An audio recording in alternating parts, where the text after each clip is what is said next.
British ace sniper, in order to complete the killing mission, crouched in ambush with his spotter under the sweltering heat of 40 degrees Celsius for a full 8 hours, all just to wait for the target to show up and then take it down with a single shot. Finally, the target walked out of the house. Dagan breathed steadily and pulled the trigger. With the bullet's long -distance flight, the Taliban leader was killed on the spot. The guards beside him never expected that this bullet actually came from the Gobi Desert 1,400 meters away. The two who had completed the mission didn't linger. They immediately got into the pickup truck that came to pick them up and headed back to the camp. As the strongest sniper of the British Special Forces, Dagan was tasked with the arduous mission of assassinating Taliban leaders. With the cooperation of his spotter Gary, they successfully eliminated one target after another. However, before they could rest much, the team leader gave them another important mission. This time they were to capture a Taliban field commander alive. According to reliable information, the target would attend a relative's wedding today. This was a rare opportunity for capture. The assault team drove heavy -duty pickup trucks straight to the scene. Dagan and Gary got off the vehicle in advance and set up their sniper rifles not far from the target, observing every move on the periphery. Soon the assault team arrived at the wedding site.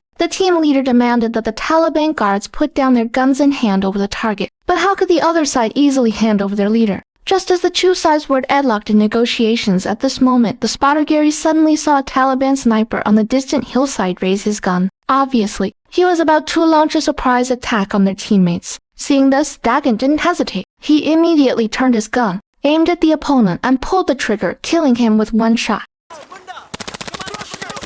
With gunshots ringing out outside, the scene instantly descended into chaos. Seeing the Taliban members pick up RPGs, the assault team members opened fire wildly with heavy machine guns. With the continuous firing of the machine guns, many innocent lives were lost here. But the blood-crazed team members still didn't stop. Dagan stood up and rushed towards the courtyard, but it was too late, because the team leader had already ordered an all-out assault determined to kill everyone inside. When Dagan arrived, he was stunned, looking at the wedding dress stained with the blood of the innocent civilian, and the bodies of the civilians all over the wedding scene. Each image was like a sharp knife stabbing deeply into his heart. He never expected that a simple capture mission would end in such a tragic way. Coming back to his senses, the team leader, in order to cover up their crimes, lied to the command post, saying that they were under heavy fire from the Taliban and requested to launch a guided missile to level the place. Then he dropped a smoke signal and left. Looking at all this, Dagan's heart was in turmoil. As the strongest sniper of the British Special Forces, his honor and belief completely collapsed at this moment. As time passed, the missile accurately hit the courtyard marked by the smoke signal, completely erasing the crimes committed by his teammates. The teammates laughed with relief, showing no trace of guilt.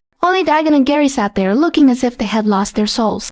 Looking at the thick smoke rising in the distance, it seemed that Dagan was making a certain decision in his cold eyes. The next day, the team went on a mission again. Halfway through, Dagan suddenly stopped the vehicle. Although his teammates were confused, they habitually took up their guns and remained on guard. It turned out that the sharp-eyed Dagan had noticed something shiny on the mound of earth ahead. Everyone immediately became alert. If it was an explosive device, there might be Taliban terrorists lying in ambush around. But after looking around, they found nothing unusual. Since they still had a mission and couldn't waste more time here, Dagan volunteered to go and check with Gary. On the way to the mound, Dagan used a detector and probed carefully. One wrong move could lead to triggering a bomb and death. As they got closer to the mound, the detector's alarm became more intense. Dagan didn't dare to be careless. He took out a screwdriver and started to detect manually. When he reached the mound, everyone was extremely nervous. To everyone's surprise, there was a tricycle toy behind the mound. No wonder the detector reacted so strongly. The teammates relaxed, but just as they were about to leave, Dagan secretly took out a mobile phone. Just as Gary was wondering, the next second, with a huge explosion, the teammates were blown to pieces, and their crimes finally came to an end. The named Dagan disappeared from the Afghan battlefield.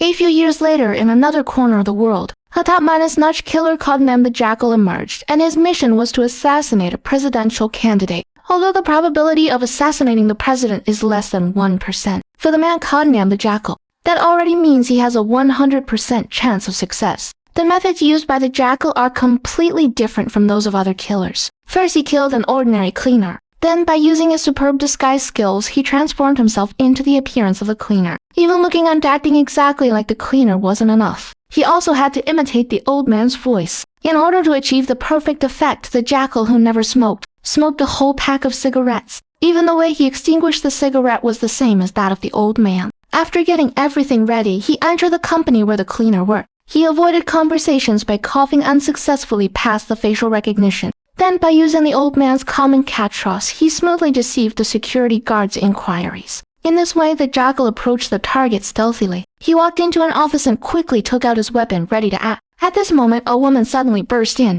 The Jackal didn't hesitate to fire a shot. However, the strange sound attracted the attention of the security guard, who rushed over to check. Since he couldn't hide anymore, there was no need to pretend. After dealing with the troublesome security guard, the Jackal immediately attacked the target. Unexpectedly, the target ran faster than a rabbit and directly rushed into the stairwell alone. Just when the man thought he was doomed, the Jackal's bullet missed. The Jackal disappeared completely. At this time, he had already run up to the rooftop.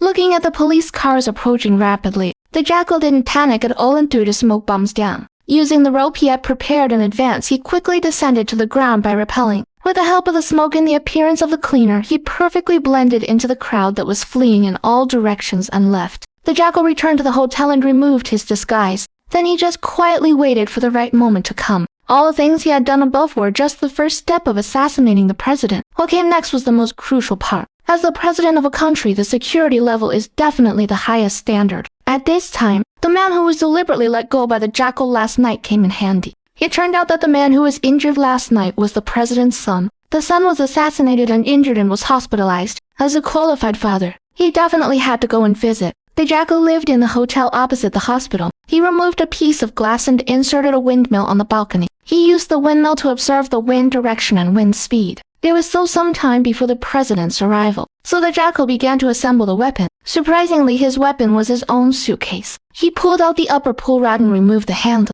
He connected the two iron pipes hidden inside, and a perfect gun barrel was formed. He took out the bracket in the suitcase, and together with the gun barrel they formed the gun body. Then he installed other small parts. The rudimentary shape of a sniper rifle was successfully assembled. When the zipper buckle was removed, it became the trigger. The flashlight served as the scope. After installing it properly, the specially made sniper rifle was successfully assembled. The bullet was hidden inside the pulley of the suitcase. Looking at the heavily guarded street, the Jackal slowly moved the scope. His breathing was steady and his posture was firm. While waiting for the target to appear, the Jackal pulled the trigger. Looking at the bullet mark that deviated from the aiming point, he slightly adjusted the scale. He fired again. After seeing that the bullet mark coincided exactly with the aiming point, the Jackal began to wait quietly. With the appearance of the president, he had already adjusted his state to the best. He was just waiting to deliver a fatal blow to the target.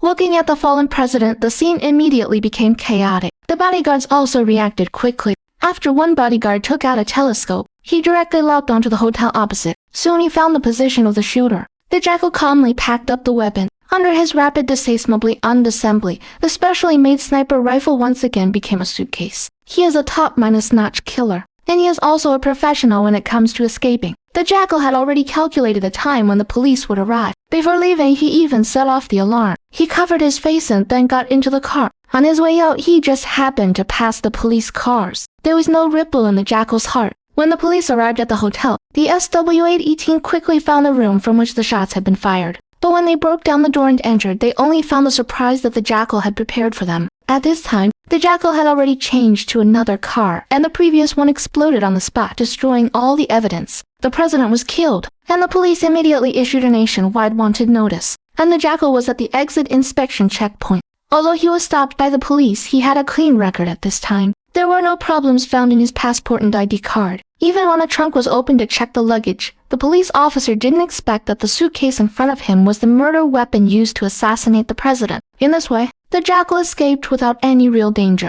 The president of Germany was assassinated, and the German government sought the help of the British MI6. Among the agents participating in the discussion, one agent was obsessed with the study of firearms. Through the information provided by the German side, it was learned that the killer shot and killed the president from a distance of 3,815 meters. This made Bianca extremely surprised because the world record for the longest hitting distance of a sniper rifle was only 3,540 meters. That is to say, the other party easily broke the world record. The sniper rifle that could shoot such a long distance must have an extremely long barrel. But the surveillance showed that the suspect's suitcase was less than 60 centimeters long, and it was simply impossible to hold a weapon. Some people thought that it was hidden, but the on-sight evidence collectors didn't find any weapon at all. A sniper weapon with an ultra-long range, the killer must be reluctant to throw it away. If he took the gun away, it must be in that suitcase. but the suitcase under surveillance obviously couldn't hold the weapon. Facing the doubts of her superior, Bianca speculated that the gun was custom-made and the barrel was composed of 2 sections. But splitting the barrel into the parts was the top secret of firearm manufacturing. Even the slightest deviation would affect the shooting effect. Ordinary people simply couldn't make it. Who on earth provided the weapon for the killer? Just when everyone was in distress, Bianca said she knew someone who mastered such technology, and her informant happened to know the other person's hiding place. Seeing Bianca so certain, her superior entrusted the case to her for full handling. Bianca knew this was her chance for promotion, so she had to go all out. She then rushed to find that informant, trying to ask about the whereabouts of the weapon maker.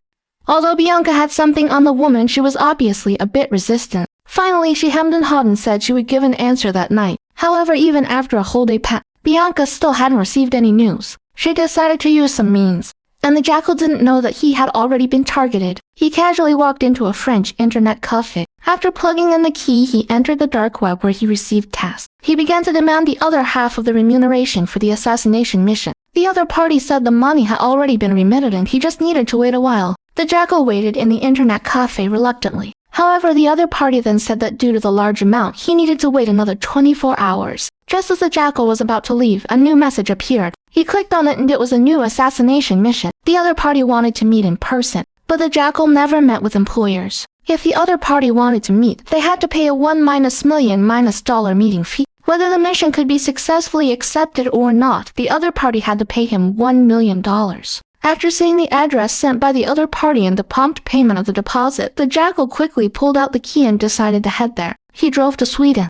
Instead of going to the meeting place right away, he observed the situation from a distance. He saw a woman get out of the car. After confirming she was no threat, the Jackal decided to show her with his actions that a top-notch killer meant when he said no meeting. After learning that the other party offered $10 million for him to assassinate the world's richest man, the Jackal directly increased the price by 10 times. Still, half of the payment should be prepaid first. The woman said she needed to report, but she didn't get a response, and the Jackal had already left. Bianca came to a parade scene and found the informant's daughter. This is exactly the weakness of every mother, and the demonstration just gave Bianca a reasonable excuse. Taking advantage of her position, she directly ordered the police to arrest the girl. After taking the girl to the police station, she casually framed the girl with a charge. The girl was full of confusion. She just sat on the ground and shouted a few slogans. How could she be accused of throwing a wine bottle? The girl roared, demanding that the police let her out. And this was exactly the result Bianca wanted. She directly reminded the girl that if she wanted to get out, she should call her mother. Once the mother knew that her daughter had been arrested and put in prison, she would surely be unable to sit still. Just when Bianca thought she had the informant in her grasp, she overlooked something.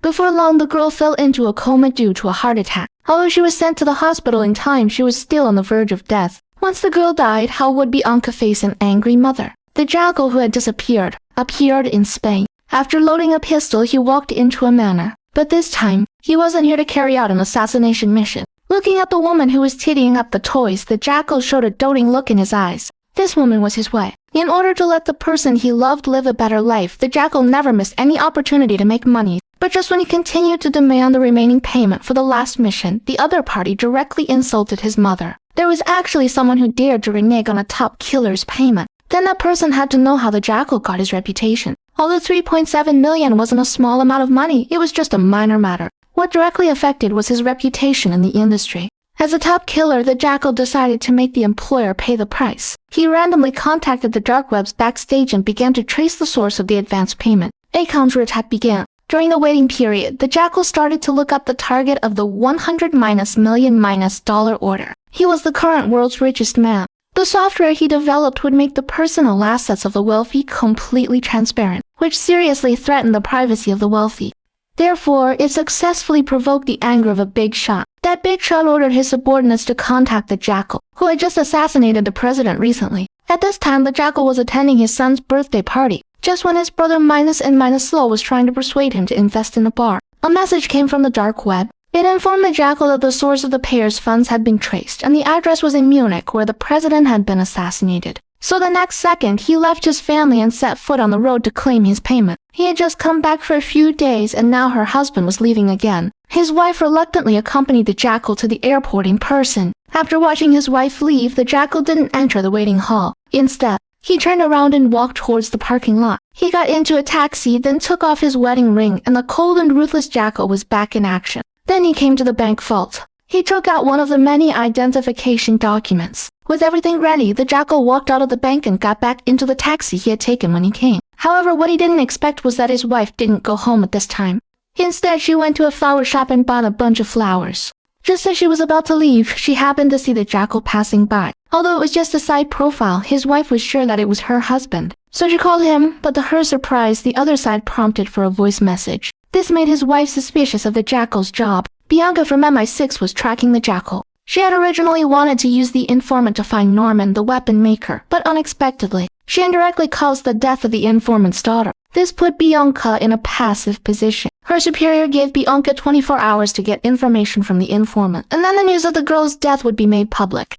Although Bianca felt guilty as a professional agent, she still called Irene and lied to her that she had a way to get her daughter out. But Irene had to exchange Norman's phone number for it. In order to save her daughter, Irene pleaded with her husband to call his brother Norman and borrow some money to bail out their daughter. Although her husband was a bit reluctant, Irene knew that he would eventually give in. Bianca stared intently at the surveillance footage. According to the existing evidence, they knew that they were looking for a highly skilled imitator, and he was a right-hander. The weapon he was used to was actually a Browning high-power semi-automatic pistol, which was really puzzling. He could clearly use a weapon with less recoil. The trademark of the backpack he carried with him was picked off, perfectly hiding his track. Based on all the above clues, Bianca reached her own conclusion. She thought that the killer was British and was likely to be a retired British soldier because to break the world record he must have received military training. And after 2013, the Browning high-power pistol was exactly the standard configuration of the British Army. Moreover, the backpack carried by the killer was also produced by a small British company.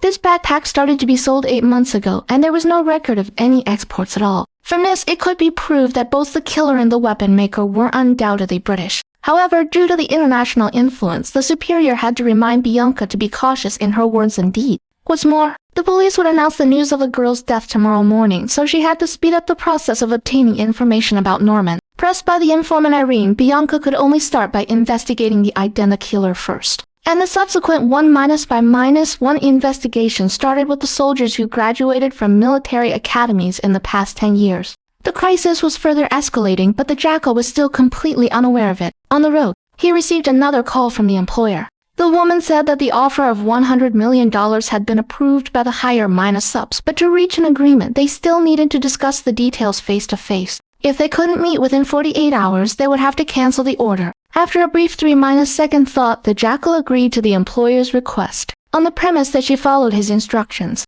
After all, who could turn down money? Soon, the woman received a message while having a meal.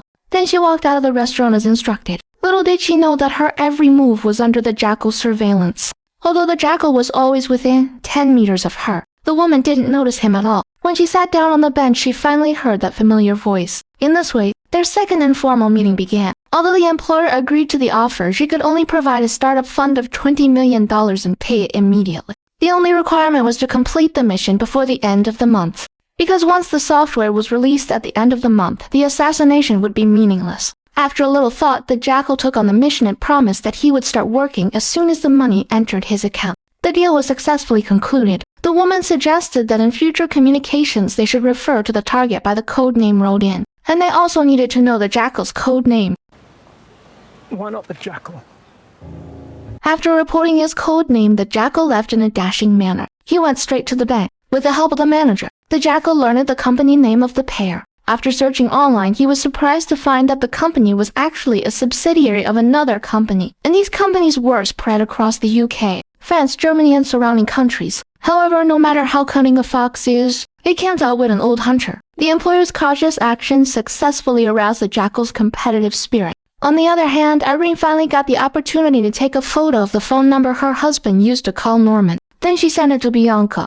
Through positioning, it was found that Norman was hiding in a suburban area of Belarus. Bianca immediately led her team there without delay. After confirming that Norman was in the house by phone, Bianca ordered an attack. Fortunately, a teammate shot off the bomb on the door. But another group wasn't so lucky and lost a teammate directly. It seemed that Norman had known someone was coming and had made full preparations. Another team member was instantly riddled with bullets. Seeing the heavy casualties, After the other side ran out of bullets, Bianca rushed out angrily and started shooting at the figure outside the window. Seeing her chasing out, Norman had to throw away the box in his hand and fight back. To avoid the bullets, Bianca could only watch helplessly as he got into the car and fled the scene. Just for a box she had lost to teammates, Bianca vowed to catch the killer who assassinated the president. After the Jackal's wife got home, she found a hidden door in his wardrobe. Through layers of investigation, the Jackal finally found the real information of the remitter. The source of the funds came from a trust company, and the actual controlling person was the son of the assassinated president. The Jackal instantly understood everything. He decided to let this hypocritical guy know what would happen if he reneged on the Jackal's payment. The Jackal directly targeted a man who looked similar to him because he was the personal driver of the employer who owed him money. The Jackal forced him into the trunk. Ignoring the man's pleas, he pulled the trigger without mercy. After putting on the man's glasses, the Jackal disguised himself as the driver and successfully picked up the employer. The employer was going to attend his father's funeral, and what no one knew was that the person who hired to kill the man's father was himself. Because the Jackal, in order to lure this father out, had used the employer himself without his knowledge. He deliberately broke the employer's thigh, which led to the employer's fury and his refusal to pay the remaining payment. However, the Jackal didn't want to tolerate a person who defaulted on payment. In the car, he deliberately asked the man how his leg was. The employer was about to scold the driver for being thoughtless. The next second, he saw the bodyguard accompanying him in the car get shot in the head. The Jackal stepped on the gas pedal to the floor and separated from the motorcade at the intersection turn. Fortunately, the bodyguard was professional enough and called him in time. Seeing this, the Jackal wasn't flustered at all. While avoiding the vehicles in front, he also drove onto the sidewalk. The Jackal drove the car at full speed. After successfully shaking off the pursuers, the Jackal drove the car into an alley. Looking at the man's pained expression, the Jackal was ready to have a good talk with him. The man just pleaded for mercy in a panic, saying that he shouldn't have defaulted on the Jackal's remaining payment. Little did he know that all the words he said were heard by the bodyguard. The man wanted to offer more money to buy his life, but the Jackal was no longer interested in that. After dealing with the employer who owed him money, the Jackal took off his disguise. After changing into another set of clothes, he set a time bomb and threw it into the trunk. Then he walked into the nearby dead end, which was exactly what he had calculated. Using his skillful lockman-a-spicking technique, he successfully opened the iron gate. When the bodyguard chased after him and watched the bomb blow up, the Jackal then turned around and left dashing lie. And what he didn't know was that MI6's pursuit of him had taken one step closer. At this time, Bianca dragged a box into the office. Due to the failure of the capture operation, two elite agents lost their lives and an innocent person was implicated. The superior loudly reprimanded Bianca. Facing the pressure from all sides, they decided to completely terminate the operation. But before the two superiors could finish speaking, Bianca put the box left behind by Norman on the table. Then she removed the parts on it one by one. In the shocked eyes of the two, she assembled a sniper rifle with the things inside. But when Bianca passed through the customs this morning, she had no idea that this box was a weapon, and the customs didn't detect any problems either. This sniper rifle should be the prototype of the weapon used by the killer. This was how he left with the weapon. Looking at the complicated situation in front of her, the superior revoked the plan to terminate the operation and approved Bianca to continue the investigation. On the other side, Irene and her husband were on the way to clean their daughter's body. Bianca called and left a message saying that she was very sorry about this matter and explained that she had nothing to do with the girl's death. Bianca could only appease the informant so that she could continue to obtain the information she wanted. After receiving the message, Irene wanted to go out and get some fresh air. She left her husband alone in the hotel and secretly went to the riverside to meet Bianca. Irene angrily accused Bianca of breaking the rules, because the girl had a heart disease which led to her sudden illness and death in the police station. Then Bianca asked about the news of Norman, but Irene, who was in grief, only replied with 2 words. Fuck off. After returning to the hotel, Irene noticed that something was wrong with her husband. She asked cautiously, but her husband asked Irene to sit beside him. Then he asked for his wife's phone. Seeing that she couldn't avoid it, Irene obediently took it out. The husband looked at the call records on it and asked who Bianca was. Irene nervously explained that she was a new girl in the beauty salon. But when the husband saw the photo she sent to Bianca, he finally believed everything. It turned out that just now Norman had called the husband and told him that he had been captured after they had talked on the phone. At first, the husband didn't want to believe it, but in the face of conclusive evidence, he angrily lashed out at his wife. Irene's danger had just arrived, and Bianca also faced a new crisis. Because Norman had successfully escaped, the higher-ups thought that someone had leaked the news. So they questioned everyone related to the operation. The office was filled with an atmosphere of suspicion. The superior even invited Bianca out alone last time. Bianca said that there must be something wrong with the capture operation, but she didn't know who had leaked the information. OSI assumed that it wasn't the two of them who leaked it, but there were still two other people who knew about the operation, Damon and Isabel. If it was Isabel, then they were all doomed because she was their superior. After a secret discussion, before leaving, OSI told Bianca to narrow the circle of people she trusted. When she returned to the agency, she sent a message to Irene, but didn't get a reply.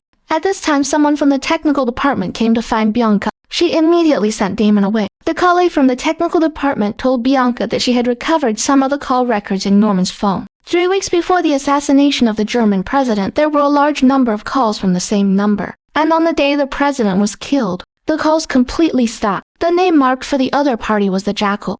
At this time, Bianca suddenly received a text message from Irene. She said that she wanted to help, and a drama of intrigue was about to unfold. After returning to the hotel, he called his wife. However, his wife suspected that her husband was having an affair. No matter how the Jackal explained, she insisted that her husband turn on the video call for a check. The Jackal couldn't refuse and could only cooperate with his wife's inspection. After looking at the bedroom, she also wanted to check the bathroom. Although she didn't find anything wrong, what his wife never expected was that what her husband had done was much more terrifying than having an affair. Once the seed of doubt was planted, it was very difficult to eradicate. His wife, out of curiosity, came to her husband's study. The empty drawer seemed very abnormal. She walked into the cloakroom and started searching. Finally, under a clothes hanger, she accidentally touched the mechanism on the floor. There was a safe hidden there. She called her family members and they tried to guess the password. But after trying 3 times in a row, they couldn't open it at all. Her brother suggested opening the safe by force. Her mother scolded him, saying he was a fool. If they did that, wouldn't the Jackal find out? The unconvinced brother suddenly came up with an idea.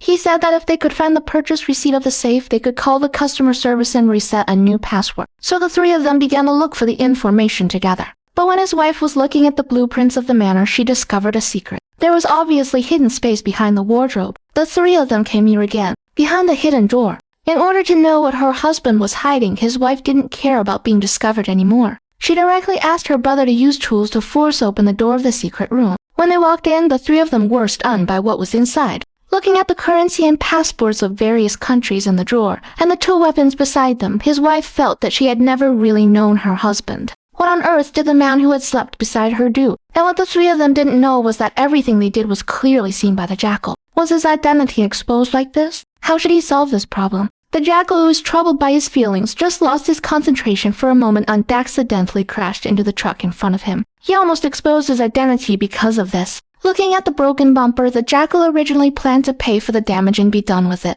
But he didn't expect that the driver regarded money as nothing. Seeing the police car approaching, he had to increase the amount of compensation. But the driver still wouldn't let it go and even provocatively called the police. This made the Jackal very annoyed. The police asked the Jackal to show his identification. He had to cooperate when he needed to. But when the police saw that he was a foreigner and thought of the recent assassination of the president, they decided to check his vehicle. The Jackal let out a helpless sigh. The next second, the police found the pistol in his bag. Seeing that his identity was exposed, the Jackal couldn't pretend anymore. After shooting the police officer, he threw the weapon in his hand to the driver. While the driver was still in a daze, he picked up the police officer's pistol and killed the driver. The Jackal wiped off the fingerprints on the weapon and arranged the scene to make it look like a gun battle between the 2 sides, and finally they both died. Then he drove away. The reason why he was distracted while driving was that his wife had discovered his secret room. In order to solve this matter, the Jackal called his wife and invited her to Paris to explain everything. Although his wife was a bit hesitant under the Jackal's pleading, she still agreed to this request. But before that, he had to find a safe place. The Jackal drove the car into the parking lot, then removed the license plate.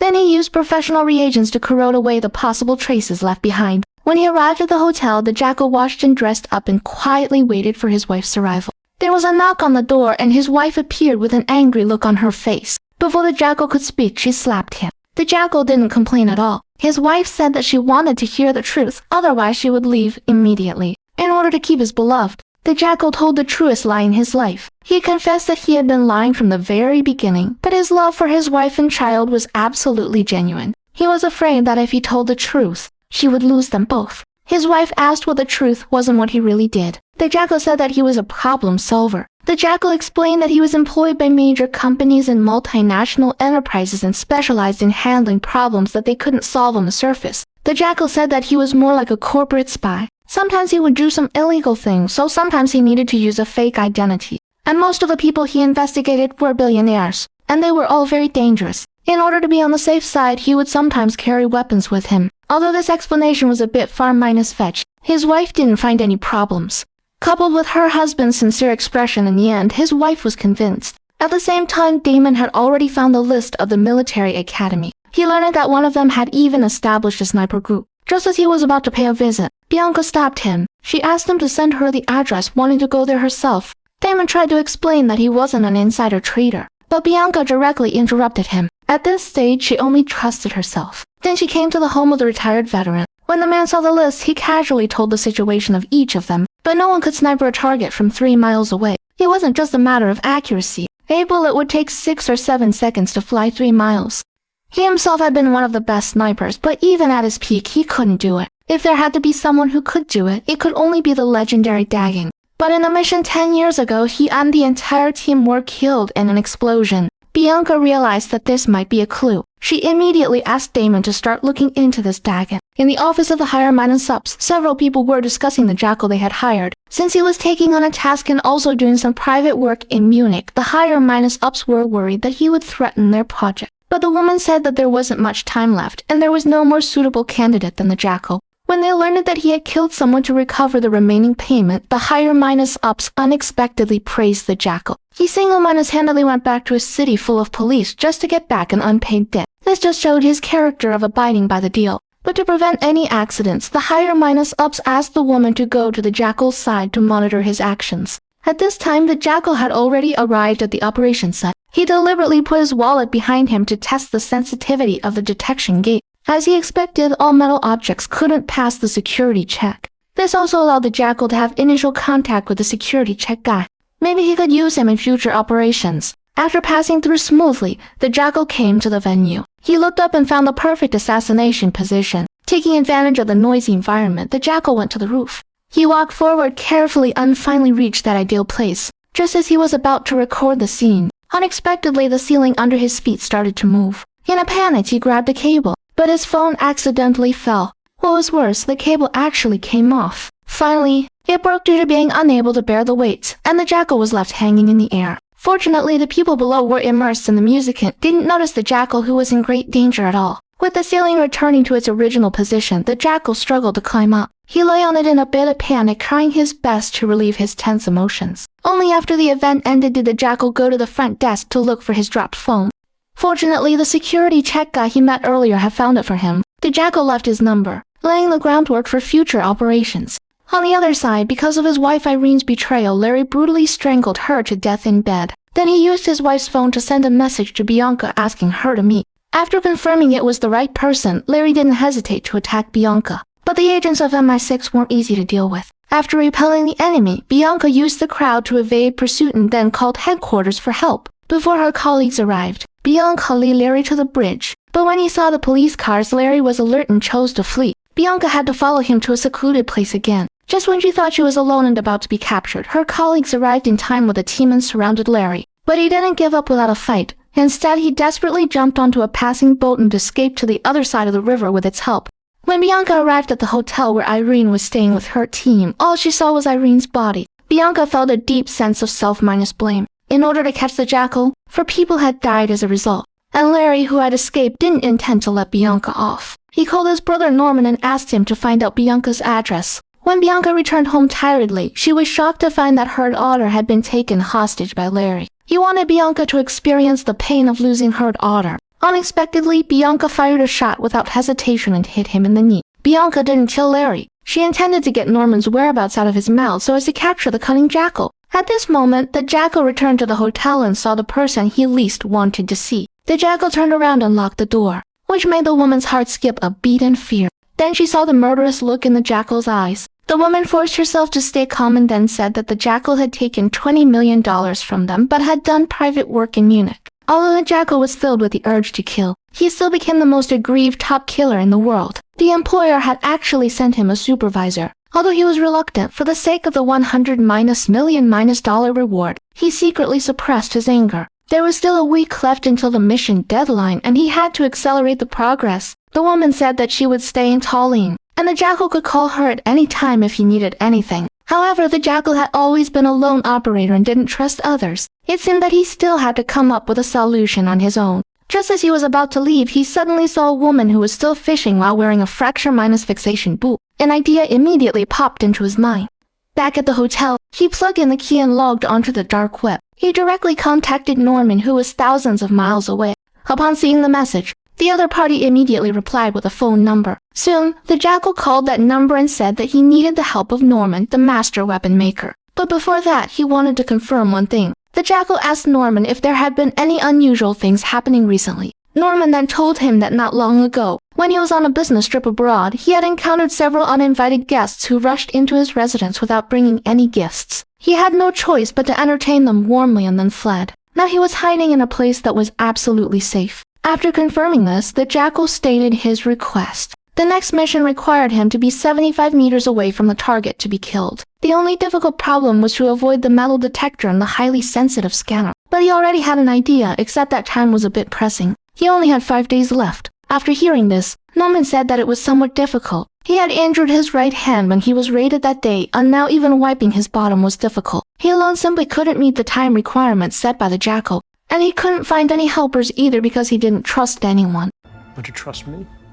Norman didn't answer but Jackal to fly to Budapest. He also made the Jackal wait in the square for 20 minutes. It seemed that Norman was very cautious. After confirming that there was no danger, he let the Jackal come to his car. The two most mysterious people finally met. From the way they looked at each other, it could be seen that they both felt a sense of regret for not having met earlier and a mutual appreciation. Norman took the Jackal back to his home. Looking at the room full of guns and ammunition, the Jackal was attracted by a sniper rifle which brought back painful memories. Norman's question interrupted his train of thought. The Jackal told him that he still needed a detachable sniper rifle this time and wanted it to be made to look like a laptop. Looking at the blueprint in front of him, Norman praised the Jackal as a genius. By making the sniper rifle look like a fracture-fixation boot, it could successfully pass the inspection. Even if the barrel was made of metal, the inspector would never ask someone to take off their boot for inspection. But Norman suggested using a lightweight alloy to make a disposable low-pressure barrel. With his superb skills, he could make a sniper rifle that was originally only capable of firing 1 bullet shoot up to 8 bullets at most. The two immediately got to work. Norman was in charge of stating the mutation codes, and the Jackal input them into the computer. Then came the time to wait for the 3D printer to print out the components. And neither of them noticed that danger was slowly approaching. Bianca and her colleague went to the hospital. After chasing the guard out, she suddenly covered Larry's face with a pillow and didn't let go until he couldn't hold on anymore. Then she asked about Norman's whereabouts. Fuck you. Bianca finally couldn't hold back and resorted to more drastic measures.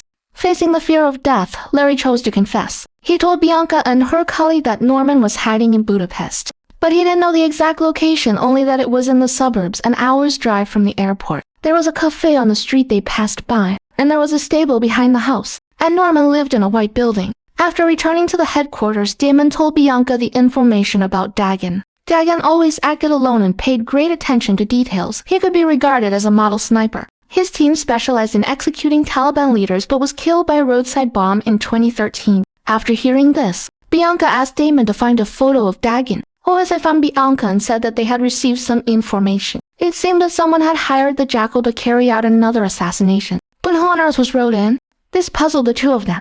Unable to figure it out, Bianca went to the information department and ordered the analyst to first figure out the address where Norman was hiding. However, just as she was bored and picked up a newspaper, she suddenly saw a photo of the world's richest man. This made her realize that Rodin was the richest man, who was also the Jackal's next target. To keep it confidential, she invited OSI out alone. After learning about this, OSI understood that the situation was even more urgent. So he directly approved the operation permit and logistical support and told Bianca that once she found Norman's location, she should immediately go and arrest him. At this time, the Jackal and Norman were still waiting for the printing to be completed. The Jackal curiously asked Norman about the cause of his injury.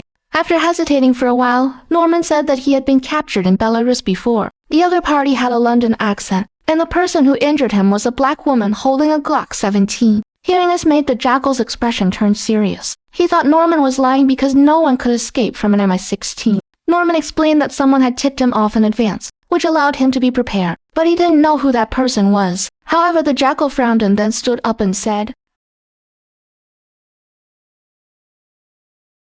The next day, the sniper rifle disguised as a boot was finally printed. Norman then began to teach the Jackal how to assemble it. After a careful explanation, a sniper rifle made of special materials came into being. Norman threw his car keys and asked the Jackal to go to the nearby woods for a test fire, and reminded him not to forget that the rifle could only fire at most 8 shots. For the sake of safety, he should try to reduce the number of tests. But what the two of them didn't know was that Bianca had already found Norman's hiding place and arrived in Budapest. The Jackal came to the woods, carefully marked a watermelon, and then hung it on a tree. Then he walked to a short distance away, tied a knot in a rope around the tree. Finally, he threaded the sniper rifle through the rope and rotated it counterclockwise to under half times. After making this simple fixed support, the Jackal directly aimed at the watermelon and pulled the trigger. Seeing that the bullet deviated slightly from the bullseye, he adjusted the scope with a screwdriver. Then he fired again. After seeing the bullet hit the bullseye accurately, the Jackal took out a special bullet, loaded it into the rifle.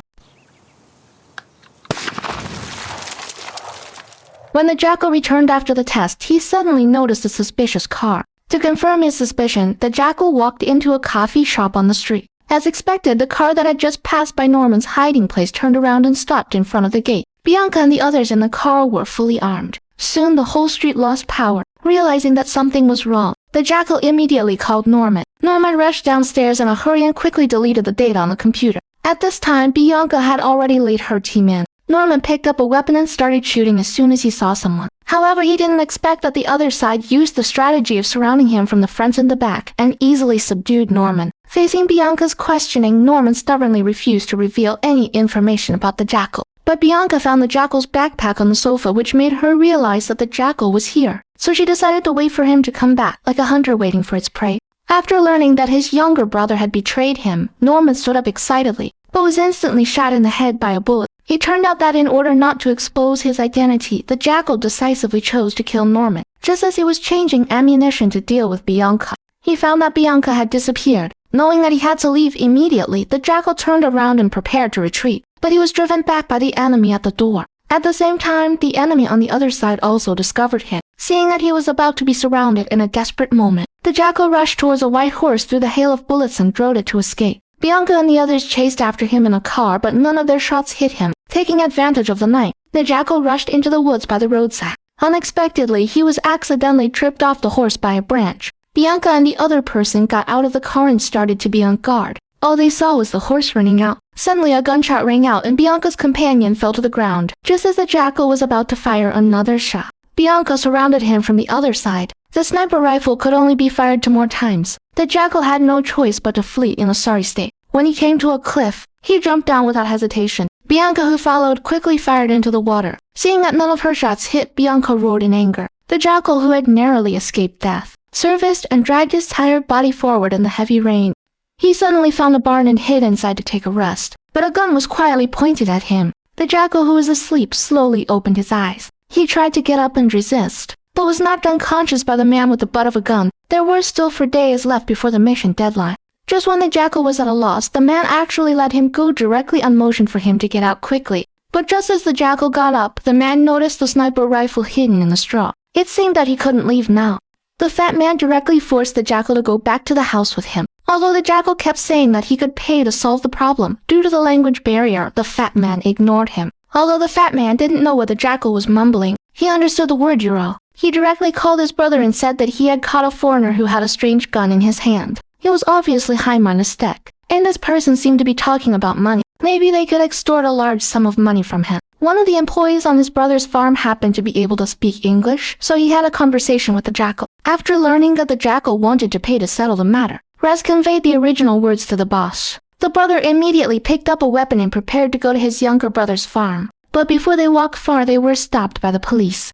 The police officer told them that a foreign killer had appeared nearby. Upon hearing this, the elder brother thought they were going to make a fortune today. But what he didn't know was that what awaited them was the abyss of death. Just because while the fat man was waiting, he insisted on making the Jackal taste the bread he made. The Jackal had been worrying about not being able to find an opportunity to escape, but unexpectedly, the opportunity came to him by itself. Just as the Jackal was packing up and preparing to leave, the elder brother called the fat man. When he found that there was no answer, he left a message telling his younger brother to be careful, as that foreigner was very dangerous. Little did he know that the fat man was already dead at this time. The Jackal went out and got into the truck, but no matter how hard he tried, he couldn't start the engine. In desperation, he had to change to another car. When he inserted the key and was about to leave, he saw that the elder brother had already arrived. While the two of them entered the house to look for someone, the Jackal anxiously started the vehicle. Accompanied by a roar, the elder brother rushed out of the house and fired at the jackal. At a critical moment, the jackal finally managed to start the truck. But because he couldn't look up to see the road, the truck crashed violently into the roadside. Seeing this, the elder brother was about to go forward and avenge his younger brother. However, when he opened the car door, the jackal had already disappeared. Then, gunshots rang out from below. Under Rez's terrified gaze, he showed no mercy and got rid of the elder brother. Rez summoned up his courage and stepped forward. But the weapon in his hand was only loaded with blank cartridges. How could he possibly deal with a jackal? So Reason told Rez to put down his weapon. He was successfully taken as a hostage. If it wasn't for the need of a driver and translator, the jackal would have already turned Rez into a sieve. Under the pressure of the shotgun at his waist, Rez could only drive forward in fear. The jackal took Rez's phone. After thinking it over, he called his wife. He frankly admitted that he had run into big trouble. Then he expressed his love affectionately, telling his wife that this might be the last conversation between them. He also told her to take good care of their son and that he loved them deeply. It was supposed to be a farewell call, but unexpectedly, after his wife learned about the situation, she directly asked the jackal where he was. She also asked how she could help him. These words gave the jackal hope. He immediately asked his wife to bring a box to him. His wife didn't doubt him. She still thought her husband was just an ordinary corporate spy and only hoped that he could come back home safely after finishing this job. After the call, Rez successfully drove the jackal to the urban area. Listening to the news that was wanted for him and watching the police cars speeding by, the jackal fell into deep thought. On the other side, Bianca received the news and came to the farm. The police officer told her that a large number of fingerprints had been found at the scene, which were consistent with those found at Norman's hiding place. This was enough to prove that the person who escaped was undoubtedly the jackal. Bianca was just about to continue the pursuit, but she received a call from her superior. OSI asked her to return to the headquarters immediately, because Isabel had raised the priority of the Operation Code Anubis. Isabel hoped that Bianca would come back to take charge. Although the timing was a bit off, she couldn't disobey the order. Bianca could only reluctantly accept it, but this just gave the jackal a chance to escape. The jackal ordered Rez to park the truck under the bridge and told him to keep his hands on the steering wheel. He hesitated in his heart whether to shoot or not. Looking at Rez's family photo on the phone and thinking of his wife and child at home, the jackal finally violated the principle of a killer. He just threatened Rez that if he betrayed him, his colleagues would go to his home and kill his wife and child in front of him. Then he instructed Rez that if the police asked about him, he should tell them that he had never seen his face. When Rez came back to his senses from the fright, he found that the jackal had already disappeared. The jackal called his wife among the crowd and told her not to contact him and just wait for the email. After that, he threw the phone into a passerby's backpack. Then he walked into an internet cafe and logged onto the dark web. He got in touch with his supervisor. The woman said that because there had been too much commotion in Budapest, the higher manus-ups were losing confidence in the jackal. The jackal replied firmly that he would return soon and fulfill his promise. But if they dared to renege on the deal, they shouldn't blame him for turning against them. The woman asked if he needed any help. The jackal said that he could handle it himself. At this moment, his wife sent an email. He immediately replied and sent the link of the hotel. After receiving the message, his wife picked up the box and left the airport in a hurry. The two men in the hotel smoothly. Although his wife was a bit resentful seeing her husband's guilty eyes, she chose to forgive him. Without too many words, the jackal quickly started to change his appearance. In the box that his wife brought, there were exactly the materials needed for disguise. His wife stood aside quietly, wanting to know something about her husband's work. The jackal didn't stop her and started a series of operations. In his wife's shocked eyes, her husband turned into an old man. The two went to the airport together. The guard simply ignored them. After saying a reluctant goodbye to his wife, the jackal left alone. At this time, Bianca and her partner were also about to return to the headquarters and just happened to pass by him. However, after the jackal boarded the plane, it didn't take off for a long time. Before long, he was surprised to see Bianca and her partner come up as well. They hadn't returned to the headquarters. It turned out that the superior had received a tip minus off that the world's richest man would go to Tallinn in 4 days to release the newly developed software. And the jackal would definitely go there. So OSI asked Bianca to change her route and go to Tallinn. Bianca happened to sit in front of the jackal. After both parties arrived at the destination, the jackal watched helplessly as they got into a taxi in the same direction as him and even checked into the same hotel. After coming to the room, the jackal realized that this mission would definitely be extremely difficult. While removing his disguise, he was thinking about whether to change the plan. But before he could come up with a solution, the doorbell of the room rang. Two police officers appeared at the door. They said that there had been a theft upstairs, so they were checking each room one by one. The jackal calmly explained that he had just arrived here and hadn't noticed anything unusual. After checking that his passport was in order, the male police officer was about to leave. But the female police officer beside him sensed that something was wrong. Out of a woman's sensitivity, she felt that the man in front of her was not simple. So she asked for the Jackal's phone number and called it right in front of him. Only when she heard the ringtone coming from inside the room did the female police officer dispel her doubts and left with her colleague. But the intuition of a killer told the Jackal that it was not advisable to stay here for long. He directly dialed a number, which was the security check guy who had helped him find his phone that day. He had noticed that this guy had a different sexual orientation, so he invited him out. One reason was to find a residence where he wouldn't be suspected, and the other was to see if the guy could be used by him. And in order to complete the mission successfully, the Jackal didn't mind sacrificing his charm a bit. To ensure that the assassination was foolproof, the Jackal, for the first time, invited the woman who was supervising him out. Then he told her the relevant information about Bianca and her partner. He wanted the woman to get rid of these two troubles. These words made the woman look surprised. Looking at the Jackal who left, the woman immediately applied for minus side assistance. After returning to the residence, the Jackal continued to study the blueprint. But what he didn't expect was that his identity had been exposed. It turned out that after Bianca and her partner arrived at the command post of Operation Anubis, OSI had been waiting for a long time. He immediately ordered Bianca to cooperate with the artist to depict the Jackal's appearance according to her memory. Once it was confirmed, OSI distributed it to the local police. Soon they received the news that a female police officer had seen the man in the portrait in a hotel. After learning about this situation, Bianca and her partner immediately prepared to go there. They quickly arrived at the target hotel. However, when everyone rushed in, they didn't find the Jackal's trace at all. It seemed that it was a wise choice for the Jackal to leave the hotel last night. He temporarily lived and lost his home in the name of a designer. The Jackal revealed in his words that he wanted to visit the inside of the venue tonight, but Lost told him that after the performance tonight, the entire venue would be completely blocked. Without permission, no one could enter or leave, and he didn't know why either. The Jackal understood that he had to act in advance. He immediately told Lost that the company wanted him to go back tonight. In order to fulfill the Jackal's wish, Lost took him to the venue in the afternoon, and he handed over his access card, allowing the Jackal to enter the staff area. According to the instructions on the blueprint, he directly opened the door leading to the roof. Then he found the key locked on the wall with ease. Using it, he opened the interleaver of the ventilation duct.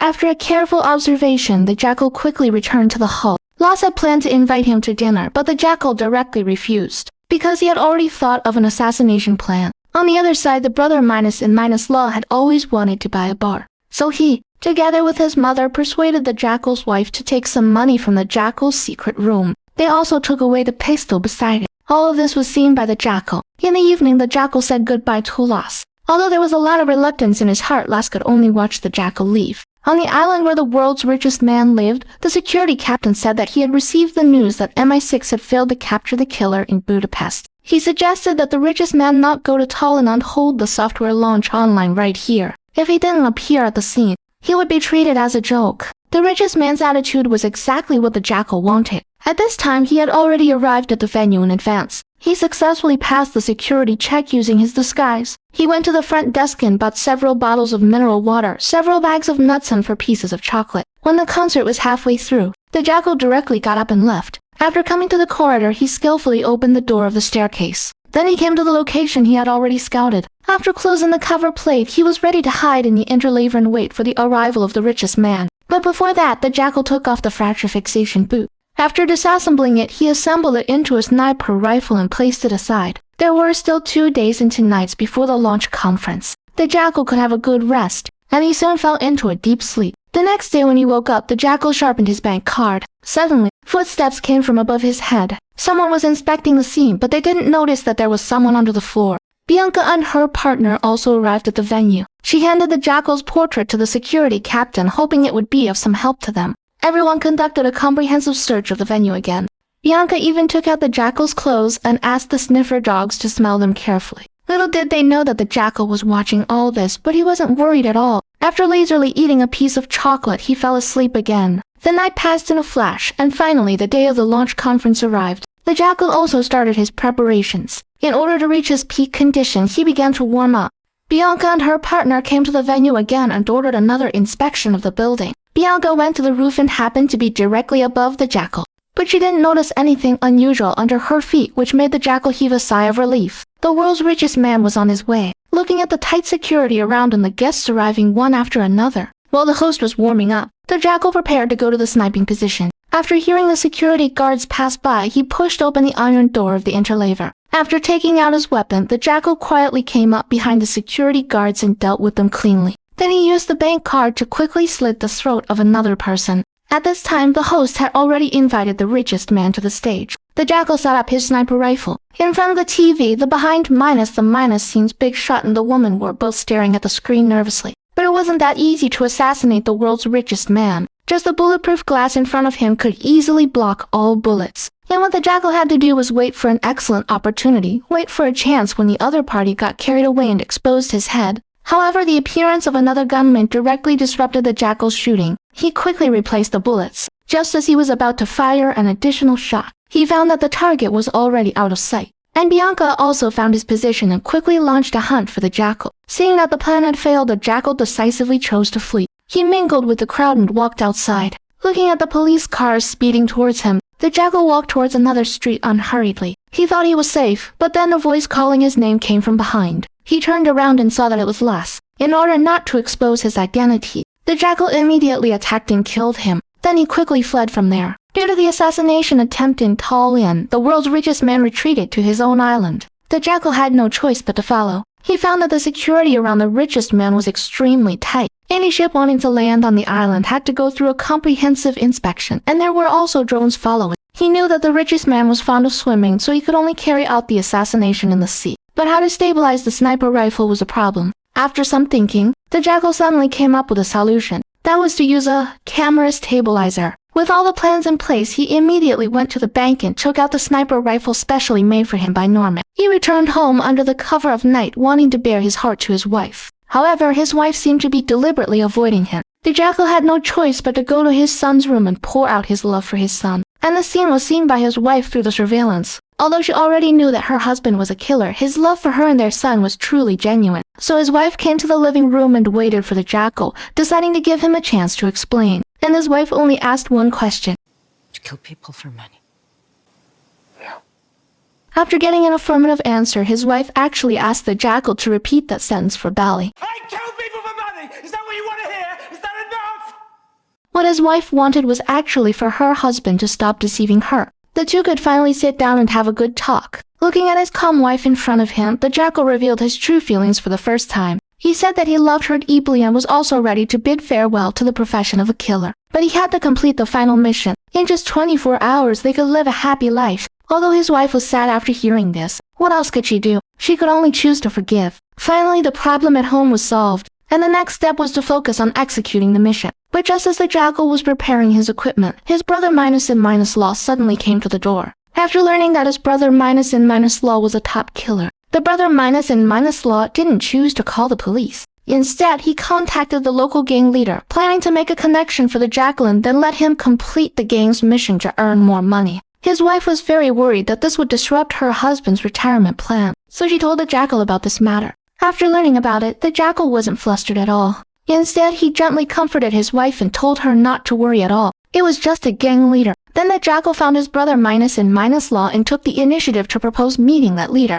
The brother Law happily set the restaurant for the meeting and then left excitedly. He went to the dock and rented a yacht from his friend. Then he got on the boat with his equipment. At this moment, the two people in the restaurant were still waiting for the Jackal, but he didn't show up. This made the brother Law a bit restless. Seeing that the gang leader was about to lose his temper, the brother Law could only drink to relieve the embarrassment. However, the next second the gang leader was shot in the head.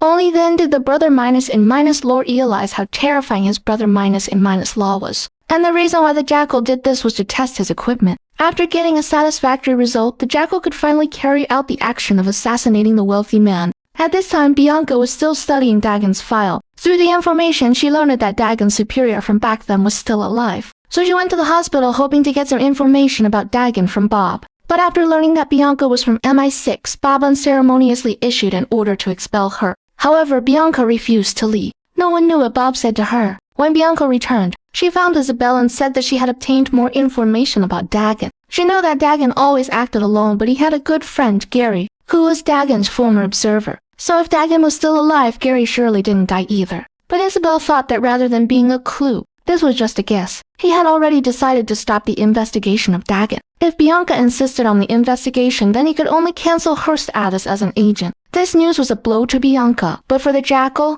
It was a once minus and minus a minus lifetime opportunity. He found his friend again and said he wanted him to take him fishing at sea. The two came near the island where the richest man lived. But to complete the mission smoothly, the jackal killed his friend whom he had known for years. At this moment, the cold minus-blooded jackal was back in action. After calming down, the jackal put on his equipment. Then he assembled the stand. This time he still only brought for bullets. After fixing the sniper rifle, he connected the two components together. He quickly took out a bullet and loaded it into the chamber. Then he aimed in the direction of the island and pulled the trigger without hesitation. Seeing the bullet hit the bullseye, the jackal relaxed. Now all he had to do was wait for the target to appear. The equipment suddenly issued an alarm. Looking through the telescope, he saw that a drone was approaching. The jackal calmly covered the sniper rifle and then picked up the fishing rod, pretending to start fishing. In the monitoring room, the bodyguard recognized the yacht and saw it was still 3 miles away. So the captain just told his men to keep an eye on it and didn't take any action. The richest man began his daily routine of swimming. Surrounded by a group of bodyguards, he headed for the beach. Seeing this, the jackal immediately put on the equipment he had prepared in advance. He loaded a bullet into the chamber and stared at the target with full concentration.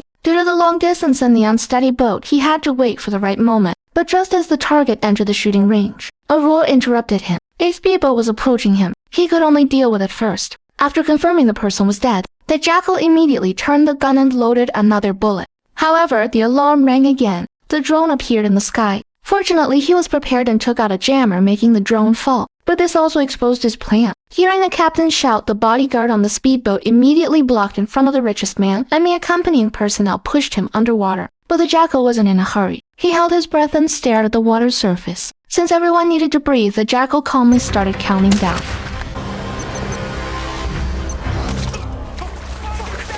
This shot was blocked by the bodyguard, but the jackal didn't panic. As long as the target was still in the water, his last bullet could finish him off. The richest man realized he had no more protection and knew he had to rely on himself. He immediately dived underwater, preparing to swim back to the shore quickly. The jackal still stared at the water surface calmly, predicting the moment the target would surface. The jackal successfully completed this impossible mission. With the target dead, as a top minus-notch killer, the jackal had already planned his escape route. After shaking off a group of bodyguards, he happily set off on his way home. Before reaching the airport, the jackal was stopped on the road by the police. Realizing this wouldn't work, he stepped on the gas and rushed out. He drove the car at full speed on the main road, and the police cars started chasing him. After a chase, the jackal managed to shake off the police, leaving them watching helplessly as he fled. At this time, the jackal fantasized about the wonderful life with his wife in the future, which made him speed up. The car rolled down the dirt slope and burst into flames. Fortunately, there was no explosion. A passing farm vehicle stopped, and the kind minus-hearted driver rescued the jackal. Just as the driver was about to call an ambulance, he saw the jackal take out the sniper rifle. Afraid that his whereabouts would be exposed, the jackal immediately took out a pistol, grabbed the driver's phone, and quickly drove away in the truck. Arriving at a remote place, the jackal first treated his wounds briefly. Then he changed into another set of clothes. He set the truck on fire and then used all his strength to push the truck off the cliff, erasing all traces of himself. On the other side, after learning that the richest man was confirmed dead, the big shots who hired the jackal all showed joy. However, the elderly man in charge seemed to have other plans. The other two were surprised by the big shot's choice. At the same time, Bianca found Isabel and informed her that just 2 days ago, a Spanish gang leader was killed. The killer was at sea, a mile away, and obviously had superb marksmanship, which was the same as how the richest man was killed. Bianca believed that this person was the jackal and applied to go to Spain for an investigation. But Isabel directly interrupted her, saying that the case of hunting down the jackal was closed and it ended in Bianca's failure. She didn't want to see anyone else sacrificed. Isabel suggested that Bianca take a break for a while. Realizing that her superior had lost trust in her, Bianca left directly, watching her leave angrily. Isabel showed a satisfied smile on her face. Someone had to take the blame for the failed mission. Since the brother of the jackal's wife was present when the gang leader was killed, the police questioned him. After an investigation, they found he had nothing to do with it and asked his sister to pick him up at the police station. But as soon as they went out, his sister flew into a rage, saying that if her brother hadn't done that stupid thing, her husband wouldn't have taken action. These words made the brother confirm that the jackal was the killer wanted worldwide. His sister ignored her brother's questioning and drove away angrily. On the other side, the jackal hid behind a tree and observed a couple not far away. After confirming there was no threat, he showed a look of reluctance. But in order to reunite with his wife, the jackal still chose to step forward. After introducing himself, he learned that the old woman's name was Liz and her husband beside her was named Henry. The Jackal lied that he wasn't feeling well and hoped the two could take him to the nearest hospital, which was only 15 minutes away. Seeing the sincere looking man in front of them, the couple didn't hesitate to decide to take the Jackal to the hospital. But after driving for a while, they realized something was wrong. It was supposed to take only 15 minutes, but now half an hour had passed, and they still didn't see the hospital. Seeing this, the Jackal no longer hid the truth. He directly took out a pistol and threatened them to take him to the border, promising that as long as they did exactly as he said, he wouldn't hurt them. Scared, the old couple could only obey the Jackal's orders. The three of them soon arrived at the border entrance. Seeing that there were still police officers patrolling ahead, after a moment of thought, the Jackal asked Henry to drive the RV onto another fork in the road. Just after Bianca left, the foreign secretary found Isabel and immediately asked where Bianca was now. Isabel told the foreign secretary that Bianca had been dealt with, and she would submit her resignation soon. But after hearing this reply, the foreign secretary didn't seem satisfied. He warned Isabel what if Bianca defected. But Isabel thought Bianca wouldn't do that. Finding that the hint didn't work, the foreign secretary said that their friends were a bit anxious. Those people hoped that the Jackal would be caught, and the person who caught him must be Bianca. Isabel was confused, so the foreign secretary had to be straightforward. It seemed that the foreign secretary was in cahoots with the big shots who hired the Jackal. Facing the pressure from her superior, Isabel had to visit Bianca in person and ask her to continue chasing the Jackal. The only difference was that this mission wasn't approved, and everything had to be carried out secretly. All Bianca had to do was get rid of the Jackal. These words made Bianca sense something was wrong, and she directly refused. It seemed that the Jackal had escaped the danger for the time being. The Jackal asked Henry to park the car on the side of the road. Just as he was thinking about what to do next, Liz took advantage of the Jackal's inattention and stabbed him in the shoulder with a dinner knife.